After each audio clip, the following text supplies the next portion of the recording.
Is the centre of the circle. तो ओ क्या दिया है हमें, सेंटर का सर्कल दिया है। तो हमें जो ये एरिया है, तो ये एरिया हमें टोटल बताना है कि कितना है।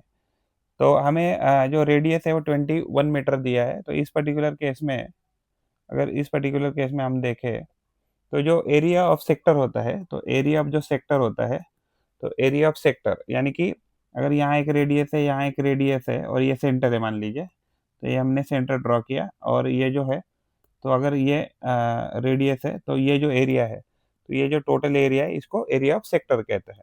तो एरिया ऑफ सेक्टर हमेशा कितना रहता है, तो theta divided by 360 multiplied by pi R square, ये वैल्यू होता है।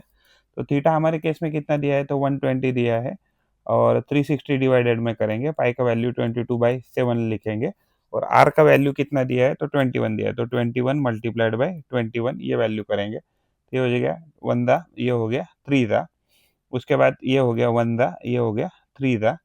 तो यहाँ इस 3 से ये 3 वैल्यू कट जाएगा। तो ओवरऑल अगर न्यूमरेटर की बात करें तो 22 मल्टीप्लाइड बाय 22 मल्टीप्लाइड बाय 21 ये वैल्यू बचा है। तो 22 है क्या, 22 दोन 462 जो है, तो ये हमें मीटर में दिया है, तो ओवरऑल ये वैल्यू आ जाएगा 462 मीटर स्क्वायर। तो ये वैल्यू आना चाहिए गिवन एरिया का।